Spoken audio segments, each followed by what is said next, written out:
Distribution. Continuous charge distribution मतलब क्या होता है, चीज को जरा समझोगे, ठीक है। अभी तक आपने जो फोर्स को कैलकुलेट किया, आपने यहाँ पे एक चार्ज रखा था Q और एक चार्ज आपने रखा था दैट इज Q0, ओके। इसके बीच का डिस्टेंस क्या था जी आपका, दैट इज R।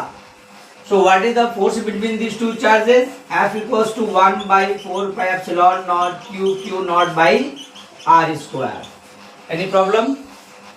लेकिन आप मान लो एक ऐसा केस तुम्हारे पास नजर आ जाए कि सपोज दैट एक लाइन है, इस लाइन में हमने क्या किया, पॉजिटिव चार्ज कुछ तरीके से यूनिफॉर्मली डिस्ट्रीब्यूट कर दिया है, समझोगे बात को। हाँ, पॉजिटिव चार्ज को यूनिफॉर्मली डिस्ट्रीब्यूट कर दिया और इस पर्टिकुलर लाइन के किसी एक एलिमेंटल पार्ट से हमने एक डिस्टेंस लिया R डिस्टेंस और यहाँ पे हमने Q0 को प्लेस किया। Then what is the force, ठीक है, act by this line on Q0। इस कंडीशन में आपको एक फोर्स निकालना है। दूसरा केस आपके पास कैसा आ सकता है, आपके पास एक सरफेस एरिया है 2 डायमेंशनल, यहाँ पे हमने यूनिफॉर्मली चार्ज को डिस्ट्रीब्यूट किया है और इस पर्टिकुलर सरफेस एरिया के किसी एक एलिमेंटल पार्ट से हमने फिर R डिस्टेंस ले लिया, यहाँ पे चार्ज को प्लेस कर दिया Q0 को, फिर आपसे पूछा फोर्स और फील्ड की वैल्यू क्या होगी। अगेन थर्ड केस कैसा हो सकता है आपके लिए, आपके पास एक क्यूबिकल बॉडी है, इस क्यूबिकल बॉडी में फिर आपने क्या किया है, 3 डायमेंशनली चार्ज को यूनिफॉर्मली डिस्ट्रीब्यूट किया है। इस तरीके से आपने यूनिफॉर्मली डिस्ट्रीब्यूट कर दिया और फिर यहाँ पे एक छोटा सा एलिमेंटल पार्ट आपने लिया dv, टोटल v है, फिर यहाँ से आपने पूछ दिया इस Q0 के ऊपर फोर्स क्या लगेगा, ठीक है।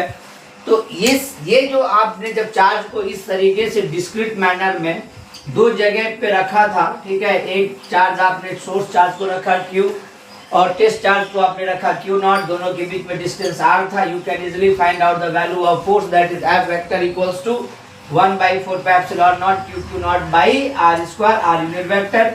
Then what is the value of electric field in this case? You can easily say that value of electric field is F vector upon Q0. So it becomes Q by 4 pi epsilon naught R square, R unit vector. But if such type of cases are arises in front of you, then what will be the value of the force and what is the value of electric field in this scenario? Okay?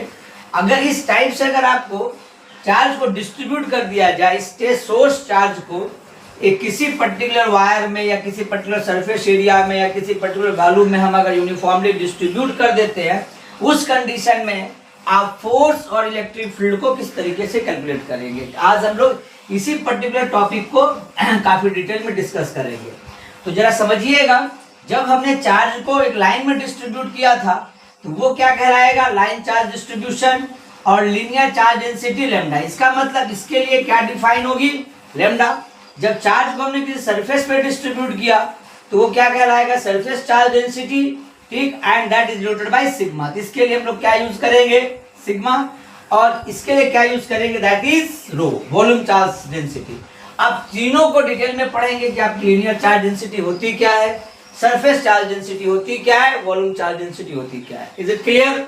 इसको copy करना है, yes copy कर लीजिए, इसके बाद detail में जाते हैं।